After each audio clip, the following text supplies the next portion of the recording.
उदालगुरि जिल्ला नं ब्रैजि रौता समष्टि थामहिनबा बिटिसिनि मावफुं सोद्रोमा डक्टर नीलु स्वर्गियारिया दिनै गावनि समष्टिनि रौता लाइलांफारायाव जल जीवन मिशनखौ बेखेवनानै होनाय जाबाय। बेनि अनगायैबो बिटिसिनि मावफुं सोद्रोमा डक्टर नीलु स्वर्गियारि बिथाङा थांनाय जुलाइ दानाव 3,000निबो बांसिन दैनि गोनांथि नखरनो दै जगायनानै होनाय जादोंमोन आरो बिथाङा फोरमायबावोदि फैबाय थानाय दानाव बिटिसिनि दाब दाब जायगायाव 7,000 नखरनो दैनि जगार खालामनानै होनाय जाबाय होननानै दिनैनि रौता लाइलांफारा जल जीवन मिशन बेखेवनाय हाबाफारियाव जोंनि खौरांगिरिनि सिगाङाव फोरमायो।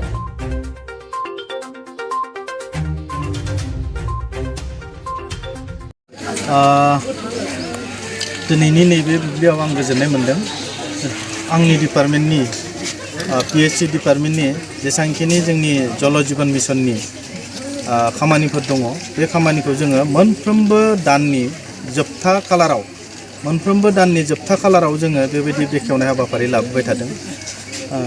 थांनाय मासावबो बेबायदिनो लादोंमोन। थांनाय मासाव जोङो 3,000निबो बारा नखरनो दै टेप कानेक्सन होनाय जादों आरो नै एबार मासावहा जोङो 7,000निख्रुइबो बांसिन नखर बिथांमोननो दै जगायनाय माने हाबाफारिखौ दिनै फोजोबनाय जाबाय। दिनै जोङो मथा मथि जोंनि BTCआव 10,000निबो बारा नखरा दै मोनलोंगासिनो दङ आरो फैबाय थानाय मासावबो जोङो मासनि जोबनाय तारिखआवहा आरोबाव बेनिख्रुइ बांसिन नखरनो दै होनायनि बेबस्था खालामगोन आरो जों गोजोननाय मोनदों जोंनि ओनसोलाव जेसेबांखिनि दैनि समस्या जादों बे दैनि समस्याफोरखौ जों फोजोबनायनि थाखाय सानसे नङा साननै साननै नङा सानथाम लासै नाजानायनि गेजेरजों जोङो साक्सेस जादों आरो जोंनि ओनसोलाव दैनि समस्या ओरैबायदि समस्या जे जोङो इन्डो भुटान जिथु फुड हिल्स दङ बे फुड हिल्सफोराव जोंहा बिराद दैनि क्राइसिस दङ। बे क्राइसिसफोरखौ जोङो लासै फोजोबलांगोन आरो आसा खालामदों रायजो राजाफोरा बेवहाय जोंखौ हेफाजाब मदद होगोन।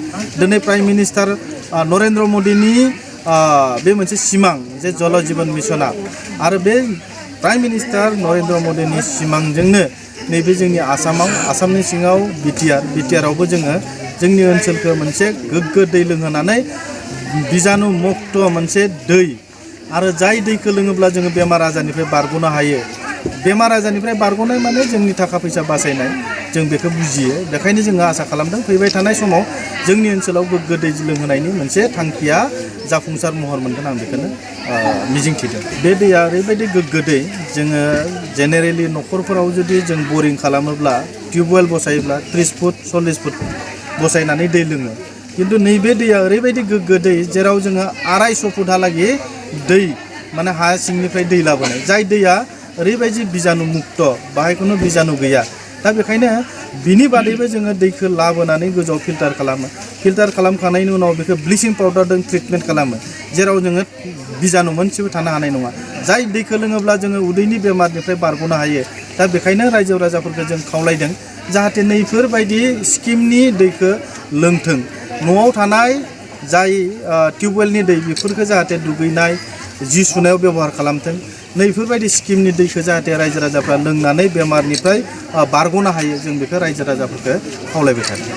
खामानिया ओरैबायदि गोख्रों खामानि बियो। बेयाव जा मोनसे पाइप बाहायदों जा मोनसे टेंकि बाहायदों बियो सिपेटनि सार्टिफाइड नङाब्ला खुनु पाइपखौ रावबो ठिकादारा बायनो हाया। दा बेखायनो जोङो साबमार्सिबल दङ बेहाय जोंहा बेयाव बरिं दङ जों बेजों लोगोसे जोंहा मा होनना बुङो सलार दङ बेजों लोगोसे जायगा जोङो मा ट्रेन्सफर्मार होनाय जादों। गतिके खामानिनि कुवालिटिया जोंनि दा नुनायाव 100आव 100% कुवालिटिया मोजां जागासिनो दङ आरो बेखायनो लेट जादों जे जोंहा सिपेटनिफ्राय सार्टिफाइड जानाय जायफोर पाइप बे पाइपखौसो बेहाय बसायनांदों आरो नङाब्ला बाखि दुकानाव मोननाय पाइपफोरखौ रावबो बसायनो मोना आरो बेखौ बसायोब्ला बिथाङा बिलबो मोननाय नङा। बेखायनो खामानिनि कुवालिटिया बाख्नायजाथाव। जि दै जगायग्रा बिफाननि जि मिरु सरकार आरो रायजो सरकार आरो बिटिआर सरकारनि जि दै जगायनायनि मावथांखि बियो माब्ला जोबगोन आरो बिटिआर ओनसोलाव गोग्गो दै मोननाया माब्ला जोबगोन? बियो भारत सरकारनि माबा मथे मिशन मथे जोंनि उदालगुरि आरो बाक्सा जिल्लाया एस्पिरेन्ट डिस्ट्रिक्ट उदालगुरि आरो बाक्साया 2022नि गेजेराव फोजोबनांगौ। बिनिनो मोननै डिस्ट्रिक्ट जेरै चिरां आरो क'क्राझार बेखौ 2024नि गेजेराव फोजोबनांगौ। बेखायनो जोंनि दैनि समयसाखौ दै लोंहोनायनि समयसाखौ फोजोबनो थाखाय जोङो 2024 जोंनि टारगेट 2024 जोंहा जोंनि नैबे बिटिआर ओनसोलाव 22 लाख सुबुङा गोग्गो दै मोनलोंगोन 2024 नि गेजेराव बे मोनसे 2024 फोजोबनाया जोंनि बिटिआरनि मोनसे थांखि।